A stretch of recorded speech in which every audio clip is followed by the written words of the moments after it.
Madam, Gaikwad madam, Labade madam, Thorat madam यांचं सगळ्यांचं मी शब्द सुमना नाही तर स्वागत करते. त्यांच्यासाठी एकदा टाळ्या होऊ द्या सगळ्यांच्या.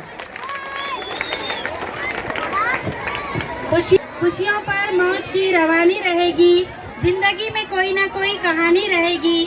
हम यूं ही प्रोग्राम की शोभा बढ़ाएंगे, हम यूं ही प्रोग्राम की शोभा बढ़ाएंगे अगर आपकी तालियों की मेहरबानी रहेगी। जोरदार तालियां बजाइए। और इस बात से कोई इनकार नहीं कर सकता कि वाकई में माँ बाप बहुत अनमोल होते हैं। माँ बाप की जगह कोई और नहीं ले सकता। हमें अपनी जिंदगी में रहते दम तक अपने माँ बाप की खिदमत करनी चाहिए, माँ बाप की फरमाबरदारी करनी चाहिए। कुछ न पा सको तो क्या गम है, कुछ न पा सको तो क्या गम है, माँ बाप को पाया है ये क्या कम है।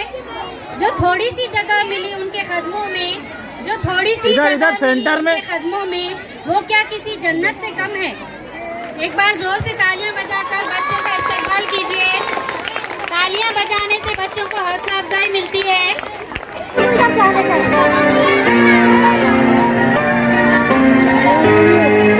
जल्दी लग जाओ।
बाजू कुठे बोल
ममता